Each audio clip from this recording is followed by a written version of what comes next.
ओम श्री परमात्मने नमः। आज हम गीता के तीसरे अध्याय के 8वें श्लोक का अर्थ सहित श्रवण करेंगे। नियतम कुरु कर्म त्वम कर्म ज्यायो ह्य कर्मणः शरीर यात्रापि च ते न प्रसिद्धयेद कर्मणः। अर्थात तू शास्त्र विधि से नियत किए हुए कर्तव्य कर्म कर, क्योंकि कर्म न करने की अपेक्षा कर्म करना श्रेष्ठ है तथा कर्म न करने से तेरा शरीर निर्वाह भी सिद्ध नहीं होगा। व्याख्या।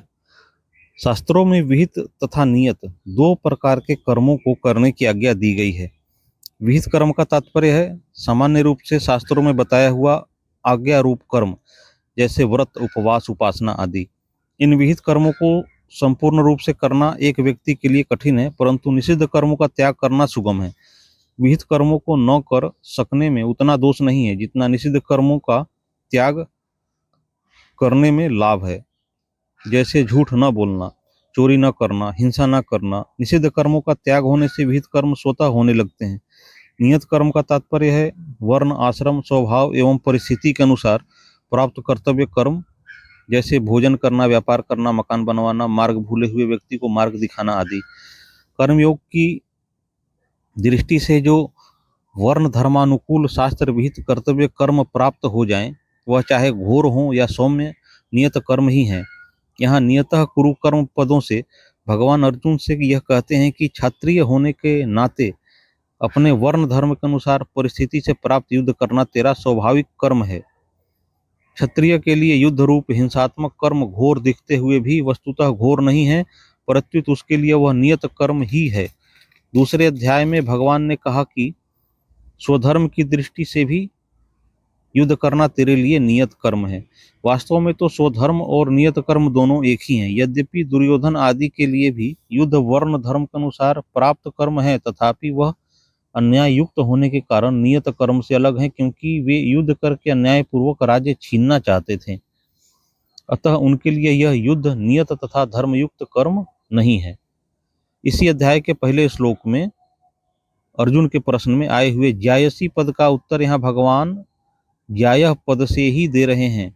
यहाँ अर्जुन का प्रश्न है कि यदि आपको कर्म की अपेक्षा ज्ञान श्रेष्ठ मान्य है तो मुझे घोर कर्म में क्यों लगाते हैं।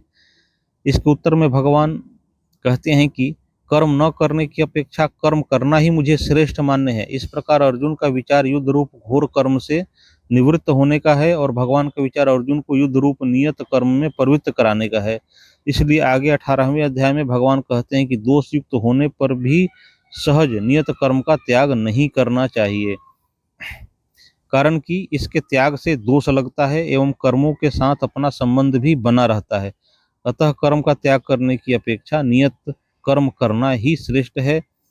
फिर आसक्ति रहित होकर कर्म करना तो और भी श्रेष्ठ माना गया है, क्योंकि इससे कर्मों के साथ सर्वथा संबंध विच्छेद हो जाता है। अतः भगवान इस श्लोक के पूर्वार्ध में अर्जुन को अनासक्त भाव से नियत कर्म करने की आज्ञा देते हैं और उत्तरार्ध में कहते हैं कि कर्म किए बिना तेरा जीवन निर्वाह भी नहीं होगा। कर्मयोग में कर्म ज्यायो ह्य कर्मणः, यह भगवान का प्रधान सिद्धांत है। इसी को भगवान ने मा ते संगो असत्व कर्मणि पद से स्पष्ट किया है कि अर्जुन, तेरी कर्म न करने में आसक्ति न हो।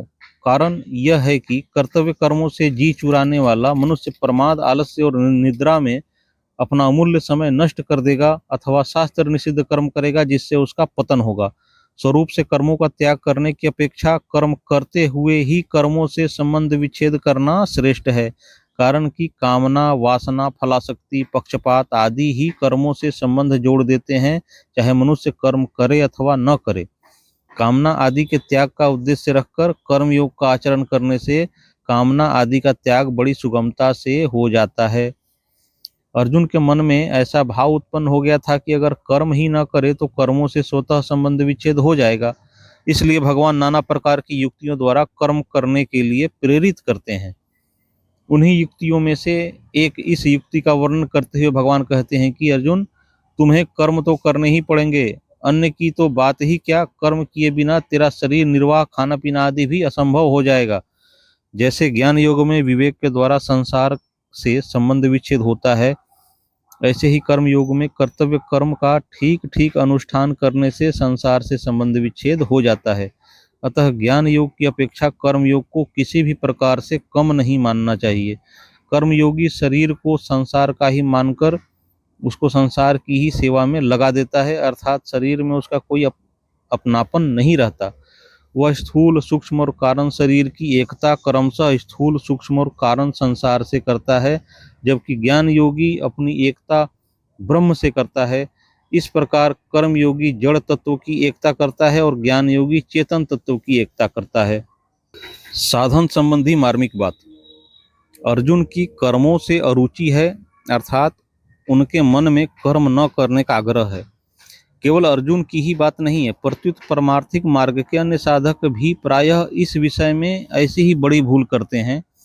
यद्यपि उनकी इच्छा साधन करने की रहती है और साधन करते भी हैं, तथापि वे अपनी मनचाही परिस्थिति, अनुकूलता और सुख बुद्धि भी साथ में रखते हैं, जो उनके साधन में महान बाधक होती है। जो साधक तत्व प्राप्ति में सुगमता ढूंढता है और उसे शीघ्र प्राप्त करना चाहता है, वो वास्तव में सुख का रागी है, न कि साधन का प्रेमी। जो सुगमता से तत्व प्राप्ति चाहता है उसे कठिनता सहनी पड़ती है, और जो शीघ्रता से तत्व प्राप्ति चाहता है उसे विलंब सहना पड़ता है। कारण कि सुगमता और शीघ्रता की इच्छा करने से साधक की दृष्टि साधन पर न रहकर फल पर चली जाती है, जिससे साधन में उकताहट प्रतीत होती है और साध्य की प्राप्ति में विलंब भी होता है। जिसका यह दृढ़ निश्चय या उद्देश्य है कि चाहे जैसे भी हो मुझे तत्व प्राप्ति होनी ही चाहिए, उसकी दृष्टि सुगमता और शीघ्रता पर नहीं जाती। तत्परता के साथ कार्य में लगा हुआ मनस्वी व्यक्ति जब अपने उद्देश्य की पूर्ति के लिए कमर कसकर लग जाता है, तब वह सुख और दुख की ओर नहीं देखता। साधक की तो बात ही क्या है, एक साधारण लोभी मनुष्य भी दुख की ओर नहीं देखता। प्रायः देखा जाता है कि पसीना आ रहा है, भूख प्यास लगी है अथवा सौंच जाने की आवश्यकता जान पड़ती है, फिर भी यदि माल की विशेष बिक्री हो रही है तथा पैसे आ रहे हैं, तो वह लोभी व्यापारी सब कष्ट सह लेता है। ठीक लोभी व्यक्ति की तरह साधक की साध्य में निष्ठा होनी चाहिए। उससे साध्य की प्राप्ति के बिना चैन से न रहा जाए, जीवन भार स्वरूप प्रतीत होने लगे, खाना पीना आराम आदि कुछ भी अच्छा न लगे, और उसके हृदय में साधन का आदर और तत्परता रहे। साध्य को प्राप्त करने की उत्कंठा होने पर देरी तो असह्य होती है, पर वह जल्दी प्राप्त हो जाए यह इच्छा नहीं होती। उत्कंठा दूसरी बात है एवं शीघ्र मिलने की इच्छा दूसरी बात है।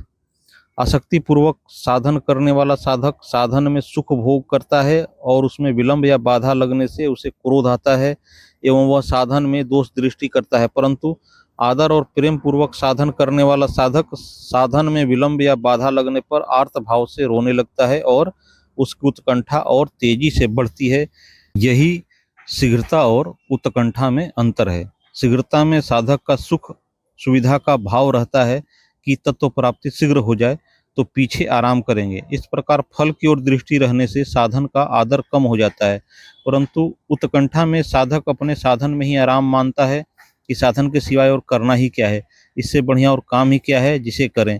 अतः यही काम साधन करना है, चाहे सुगमता से हो या कठिनता से, शीघ्रता से हो या देरी से।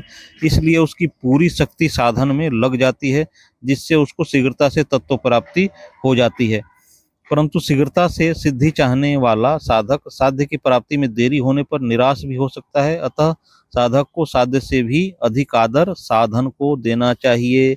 नारायण नारायण नारायण। अगली वीडियो में हम गीता के क्रमशः श्लोकों का अर्थ सही श्रवण करेंगे। कृपया इस चैनल को सब्सक्राइब कर ले ताकि कोई भी वीडियो मिस ना हो, और यदि वीडियो अच्छी लगी हो तो लाइक करना ना भूलें। जय श्री कृष्ण।